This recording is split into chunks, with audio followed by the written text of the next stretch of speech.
2010년도에 이 하버드 대학교에서 2,000명을 대상으로 연구를 했는데, 이 사람이 깨어 있는 여러분 시간 있지 않습니까? 그 깨어 있는 시간 중에 50%를 사람들이 어디에 마음을 쏟느냐라는 것을 연구를 했는데, 이 깨어 있는 시간 그 중에 50%를요 사람들은 현재의 마음을 두는 것이 아니라 과거나 미래를 생각하고 거기에서 방황하고 있더라라는 겁니다. 몸은 현재에 사는데 마음과 생각은 과거나 미래에 두고 살아가고 있는 것이 이 시대 현대인의 모습임을 연구를 통해서 알려줍니다. 실제로 여러분 우리를 돌아봐도 여러분 쉽게 확인할 수 있는 거잖아요. 어떤 일을 하고 있는 중에 옛날 일들을 생각나고 회상하고 아니면 앞으로 해야 할 미래의 것에 대해서 생각하고 고민하고 있는 우리 자신을 여러분 보게 되지 않습니까? 여러분 비단 이거는요 기도할 때도 마찬가지죠. 여러분 기도할 때 어떻습니까? 오늘 너무도 중요한 문제를 가지고 막 집중해서 기도하는데 나도 모르는 사이에 내 마음은요 미래에 있을 일들에 대해서 이러쿵저러쿵 고민하고 걱정하고 염려하고 있는 여러분 자신을 발견하지 않습니까? 저만 그런지 모르겠습니다. 여러분은 안 그렇겠지만요. 이 기도하는 가운데도 그런 겁니다. 기도하는데 내 마음을 막 이렇게 들려고 해도 내 생각과 마음은 저 멀리 가서 막 그런 고민들을 다 하고 있는 거죠. 기도하고 있는데도. 여러분 이건 어찌 보면요 인간의 본성입니다. 근데 이 본성이 우리 삶에는 좋지 않다라는 겁니다. 부정적인 생각이나 감정은 대개 어디서 옵니까? 과거나 미래를 골똘히 생각할 때에 마음속에 들어오기 때문이죠. 모든 스트레스와 불안과 걱정과 두려움 어디서 옵니까? 우리가 미래에 관해서 생각할 때에 마음속에 생겨나는 거잖아요. 또한 슬픔이나 후회나 분노와의 감정은 어디서 옵니까? 과거에 집착할 때 내 마음속에 자꾸 생겨나는 거죠. 근데 문제는 이런 부정적인 생각과 감정이 오늘을 위협하고 있다라는 거죠. 이게 큰 문제입니다. 오늘 우리가 받아야 되고 겪어야 하는 수많은 기회들을 놓치게 하더라는 거죠. 여러분 삶의 기회는요 대단한 뭔가의 순간에 찾아오는 게 아닙니다. 어떤 뭐 큰일이 일어나야 오늘 우리의 삶에 역전의 기회가 오는 게 아니더라라는 겁니다. 작은 것 하나가 해결될 때 다른 모든 묶인 것들이 풀어지는 것을 여러분 삶 가운데 보게 되잖아요.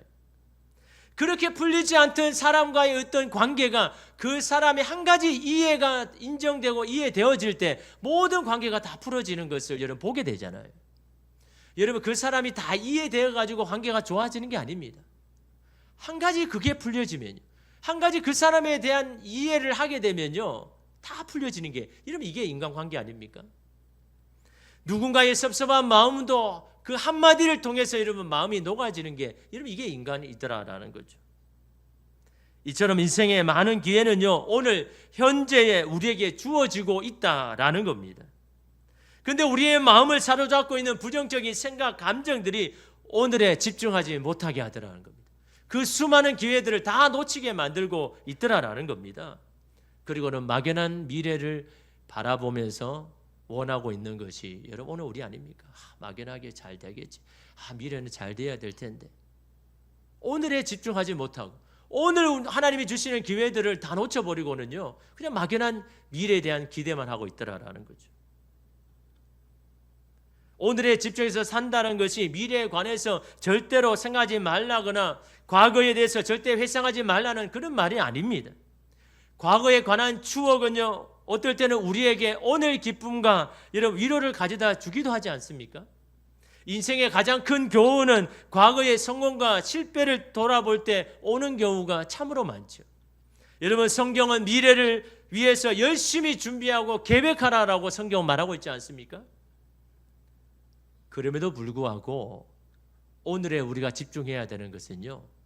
특별한 목적일 때는 그렇게 해라는 거죠.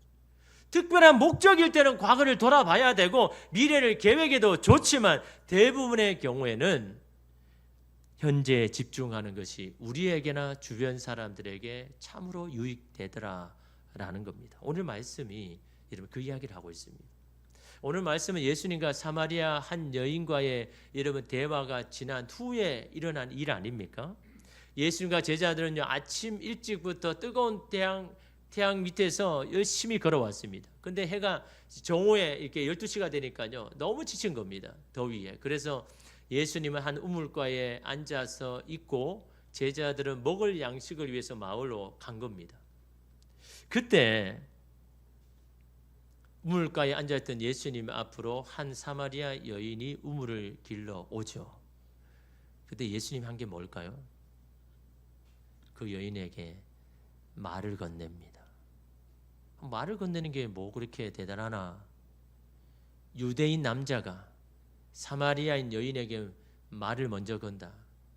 여러분 이거는요 유대인의 입장에서는 치욕입니다. 하지 말아야 할 일입니다. 손가락질 당할 일입니다. 이렇게 하려면요 용기를 내야 됩니다. 그런 수모를 감당하고 여러분 이걸 해야 되는 거죠. 쉬운 일이 아닌 겁니다. 근데 여러분 예수님은 그 여인을 보자마자 말을 건넵니다. 유대인 남자가 사마리아 여인에게 말을 먼저 건네자마자 여인이 어떤 일이 일어납니까? 마음이 열리는 겁니다. 야, 저 유대인은 나를 그렇게 하찮게 보지 않구나. 나를 귀하게 보는구나. 나의 호의를 베푸는구나. 여러분 그 한마디에 여러분 이 사마리아 여인은 마음이 열리는 겁니다. 여러분 사람이 그런 겁니다. 한마디 그 사람을 향한 존중의 말, 귀하게 여기는 그 한마디가 여러분 마음을 열게 만드는 겁니다. 아무리 여러분 훈계하고 해도 마음이 열리지 않던 마음이요 그 사람을 존중하는 그 한마디로 이런 마음이 열리는 겁니다. 예수님께 다른 게 한 게 아닙니다. 여인에게 그냥 마음을 열고 그냥 말을 걸었을 뿐인데 이 여인의 그 말에 감동을 얻고 마음을 열어가지고 그동안 궁금했던 이야기를 다 물어보잖아요. 그 이야기 앞에 여러분 예수님 어떻게 합니까? 예수님 지금 지쳤잖아요. 목이 마릅니다. 하루 종일 걸어왔습니다. 그럼에도 불구하고 여러분 이 여인을 향하여서 최선을 다하잖아요. 최선을 다해서 그의 궁금한 것을 이야기해주고 복음의 소식을 전하고 여인이 그렇게도 기다려왔던 메시아가 자기 자신이라는 것을 여러분 밝히죠. 이 사실에 이 여인은 너무 놀라가지고 막 물 항아리를 버려두고 마을로 가지 않습니까? 거기서 내가 메시아를 만났다. 내 영혼의 갈급함을 해결할 사람을 만났다고 막 여러분 그 마을에 가서 여러분 전하지 않습니까? 그때 마을에서 음식을 구하러 왔던 제자들이 왔는데 근데 이 제자들은요 예수님과 사마리아 여인이 이야기하는 것을 봤습니다. 근데 이상하게만 생각하죠. 도대체 예수님이 왜 사마리아 여인과 이야기할까? 근데 왜 그랬는지 묻는 사람이 없습니다. 제자들이. 왜 그럴까요? 제자들은요 사마리아 여인을 그렇게 여러분 마음에 두지 않기 때문에 다시 말하면 자기 마음 가운데 내가 하는 어떤 일에 사마리아 여인은 별로 도움이 안 된다. 마음을 여러분 아예 관심이 없기 때문에 예수님이 사마리아 여인과 무슨 이야기를 왜 했는지를 물어볼 필요가 없는 안 물어보는 겁니다. 그럼 어떻게 합니까? 제자들이 예수님 제가 양식을 구해왔으니까 예수 한번 드셔보세요 라고 하니까 예수님 뭐라고 대답할까요? 여러분 32절에 보니까 이르시되 내게는 너희가 알지 못하는 먹을 양식이 있느니라. 여러분 이 이야기를 들었을 때 여러분 어떤 생각이 듭니까? 아니 예수님 그러면 구하기 전에 미리 좀 이야기를 하시지. 아니면 그 우리가 마을에 안 갔을 건데 왜 그걸 미리 이야기하지 않냐고 이제서 양식이 있다고 말합니까? 왜 우리가 모르는 그런 양식이 있다고 합니까? 라고 여러분 그런 마음이 안 들었을까요? 근데 여러분은 예수님 말씀하는 양식이 뭡니까? 뭐길래 제자들이 모르는 양식이라고 말하는 걸까요? 그 이미 나한테 있다라는 겁니다. 그거를요 34절에 이렇게 풀어서 설명해 주죠. 예수께서 이르시되 나의 양식은 나를 보내신 이의 뜻을 행하며 그의 일을 온전히 이루는 이것이니라.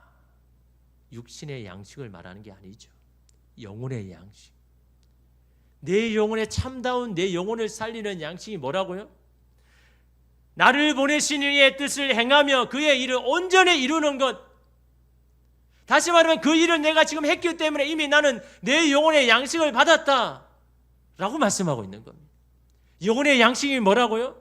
뭘 해야 내 영혼의 기쁨이 있고 만족이 있다고요? 하나님의 뜻을 온전히 이루는. 그게 뭡니까? 오늘 저와 여러분에게 주신 사명이잖아요.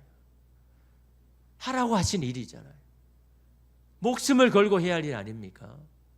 그 사명을 내가 지금 방금 감당했기 때문에 내 영혼에 이미 양식을 얻었다라고 말씀하고 있는 겁니다. 다시 말하면 이 양식은 그 우물가에도 가능하다라고 말씀하고 있는 겁니다. 이 여인을 통해서라도 그 일을 이룰 수 있다고 말씀하는 겁니다. 이 사마리아인의 영혼의 갈급함을 해결해 주고 영원한 생명으로 나오게 하는 이 일이 바로 내 영혼의 양식이지 않느냐. 오늘 우리가 보내는 많은 오늘의 현장에서도 일어나는 일이라고 말씀합니다. 다만 우리가 그 오늘에 집중할 수만 있다면, 과거나 미래의 후회나 걱정, 염려에 사로잡혀 있지 않는다면 말입니다. 여러분, 오늘 하루를 얼마나 우리는 소홀히 보내고 그냥 보낼 때가 얼마나 많습니까? 그 오늘이 너무도 중요하다는 거죠. 그 오늘이 하나님께서 저와 여러분에게 주시는 놀라운 기회라는 거죠. 전주 한옥마을 근처에 이 전주 예수병원이 있습니다. 이 병원은 호남 지역 최초의 근대식 병원입니다.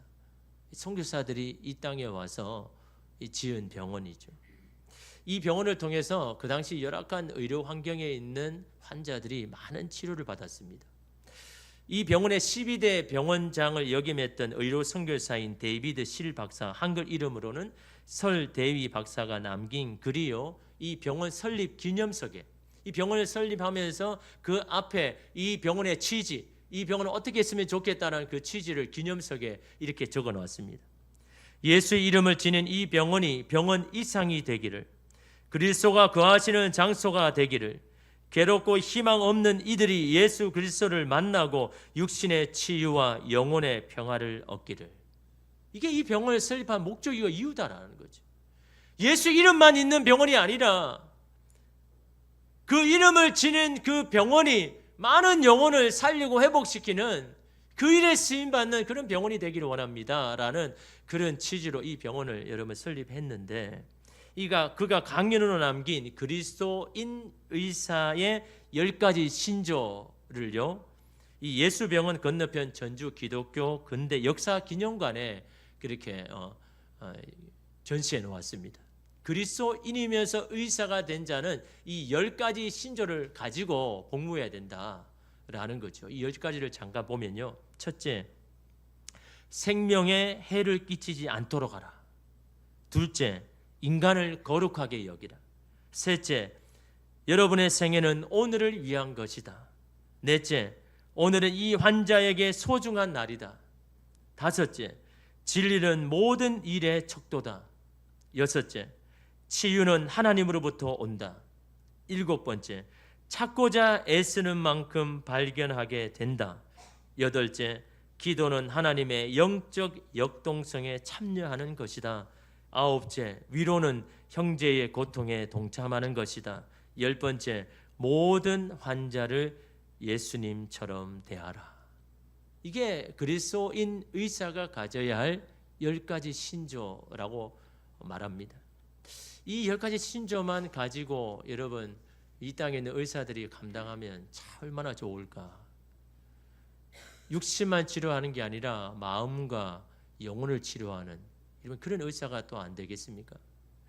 이 10가지 신조 중에 이 셋째와 넷째, 10번째를 보면요,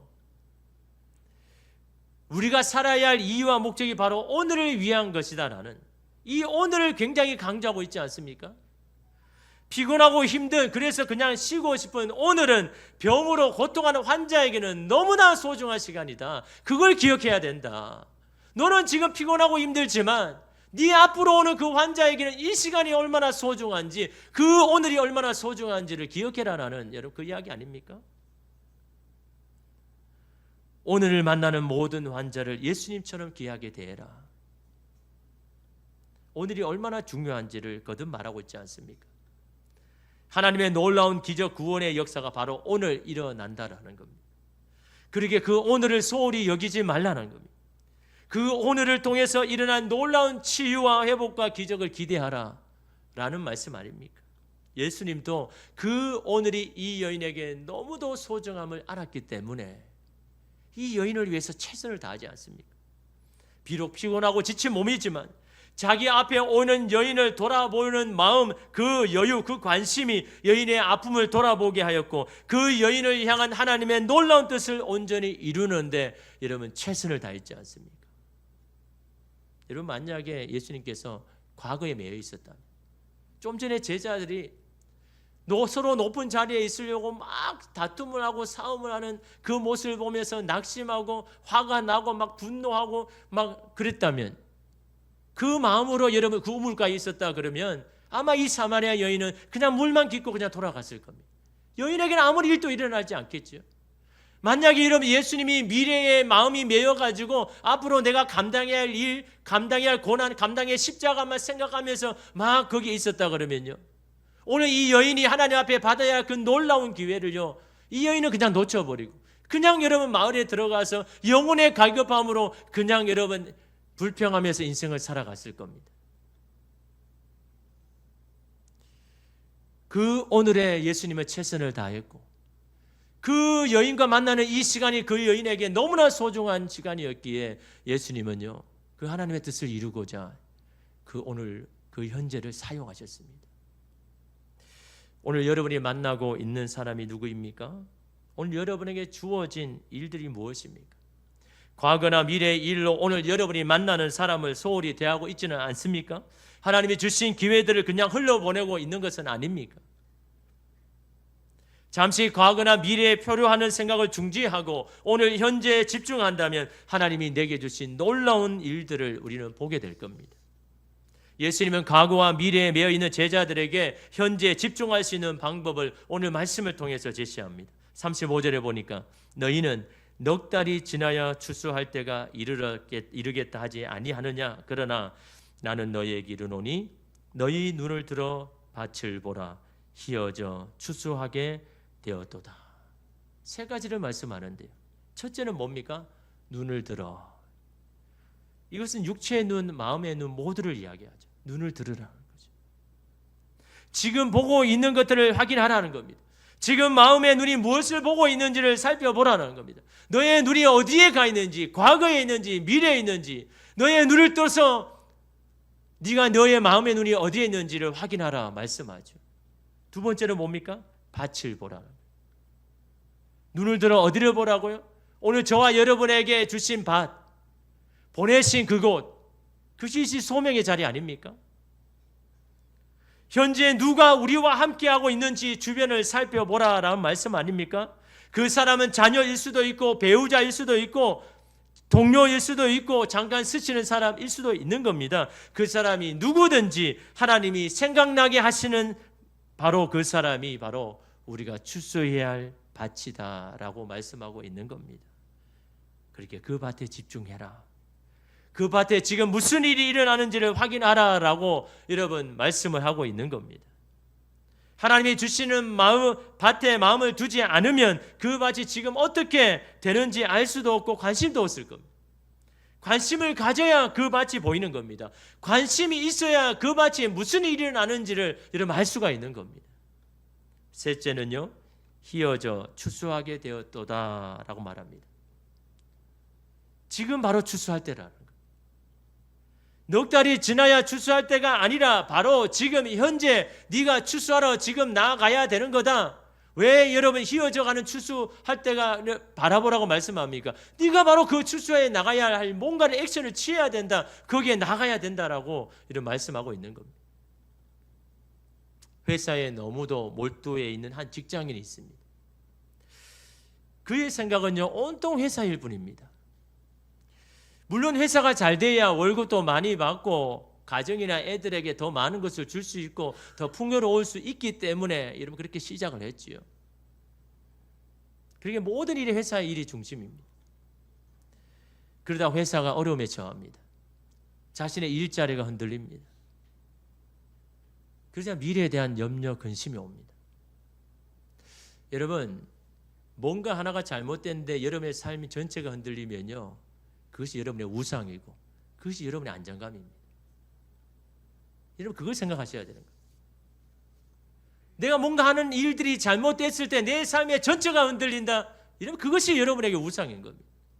그것이 여러분의 안정감을 삼고 있는 겁니다. 이 사람은요, 회사가 안정감입니다. 회사가 우상입니다. 그 회사가 어려움에 처하니까 자신의 모든 삶이 다 흔들립니다. 여전히 가정도 있고 자녀도 있는데 너무나 미래에 대한 걱정과 염려 가운데 있을 때 어떤 생각이 떠오르냐 그러니까요, 대학을 졸업할 때, 그래서 직장을 구하려고 막 애를 쓸 때, 많은 곳에 이력서를 줬는데 불러준 건 하나도 없고 너무 속상해서 하나님 앞에 눈물을 기도하였던 그 기도의 자리가 생각이 나는 겁니다. 하나님, 도대체 다른 친구들은 잘도 직장을 구하는데 왜 나는 그렇습니까? 저를 위한 직장은 도대체 어디에 있는 겁니까? 저에게도 직장을 허락하시면 하나님의 뜻을 이루며 살겠습니다. 가정도 신앙의 가정으로 잘 세우고 교회에서도 열심히 봉사하겠습니다. 너무너무 급하니까 그런 마음으로 기도했는데 하나님께서 이 사람에게 너무도 좋은 직장을 주었습니다. 지금까지 잘 기다리는 보람이 있는 거죠. 그때 얼마나 감격하고 기뻤는지. 하나님, 내 기도 들으시는군요. 나를 이렇게 버리지 않는군요. 그렇게 직장을 다니는데 점점 기도의 시간이 줄어들고 기도의 자리를 멀리합니다. 바쁘다는 핑계로 교회도 한 번, 두 번 빠질 때도 있고, 그런 자신을 보게 하시더라는 겁니다. 이유는 많았죠. 가정을 위해서 어쩔 수 없잖아요, 주님. 이렇게 바삐 살아야 되는 건 아닙니까? 어떻게든 이 가정을 이끌어 가려면 어쩔 수 없지 않습니까? 그런 많은 이유와 변명을 댔는데 그때의 그 모습, 하나님 앞에 그렇게 간절할 때는 내 모든 것을 다 내어준다고 말해놓고는 그것을 받은 후에 그런 마음들을 하나 없이 다 사라져버린 자신의 모습을 보게 하시는 겁니다. 그럴 때 이 사람이요, 자다가 깨어서 엎드려서 하나님 앞에 기도하기 시작합니다. 하나님, 제 마음이 왜 이렇습니까? 하나님 앞에 그렇게 결단하였던 저의 결단은 어디에 갔습니까? 이렇게 미래에 두려워하고 염려하고 있는 하나님, 나를 불쌍히 여겨주십시오 라고 그렇게 기도하는데 하나님께서 그런 마음을 주셨다고 합니다. 너와 함께 살아가고 있는 이들의 얼굴을 보라. 지금 바로 이 순간 너가 마주하고 있는 사람을 바라봐라. 그 말을 주시는 거예요. 그때 이 사람이 주위를 둘러보니까 누가 보이냐 하니까 자녀들이 보이는 겁니다. 깊은 마음의 상처로 인한 어두운 그늘이 보이기 시작합니다. 잠꼬대를 하며 일을 가는데 이 아이가 얼마나 심적으로 스트레스를 받는지를 보게 하시는 겁니다. 그동안 바쁘다는 핑계로 제대로 이야기도 들어주지 못하고 피곤하는 이유로 아이들과 함께 주지 못한 자신의 모습이 보게 됩니다. 함부로 대하고 쉽게 화를 내고 야단을 치고 심지어 손까지 들었던 자신으로 인해 받은 아이들의 상처들이 보이기 시작합니다. 가정의 밭은 아픔과 상처로 죽어가고 있는데 지금 손을 쓰지 않으면 더 이상 기회가 없을 것 같은데 나는 지금 뭐 하고 있는지, 막연한 미래의 염려와 걱정과 불안만 하고 있지는 않는지, 그런 자신의 모습을 팍 보게 하시는 거예요. 그 다음 아침부터 자신에게 보여주신 가정의 밭을 위해서 마음을 쏟기로 작정합니다. 그리고 지금까지 중단했던 자녀들을 위한 기도를 시작합니다.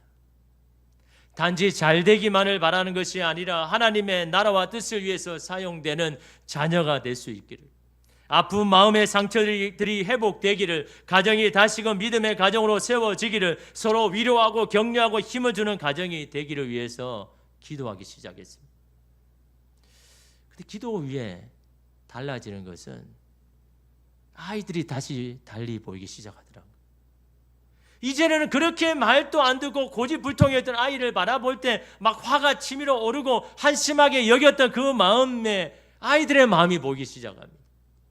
여전히 자기를 향하여서 고집 부리는 그 아이들의 마음속에 나는 아버지의 관심이 필요해요. 나는 아버지의 사랑이 필요해요. 나는 아버지와 함께하고 싶어요. 아이들의 몸과 행동은 막 고집을 부리고 여전히 막 그렇게 함부로 행동하는데 그 마음속에 그 음성이 막 들리기 시작하는 겁니다. 나는 아버지의 사랑이 필요합니다. 나는 아버지의 관심이 필요합니다. 나는 아버지와 함께하고 싶어요. 몸은 그런데 마음은 그렇지 않은 것처럼 여러분 그렇게 들려지는데요. 그 아이를 붙들고 얼마나 울었는지.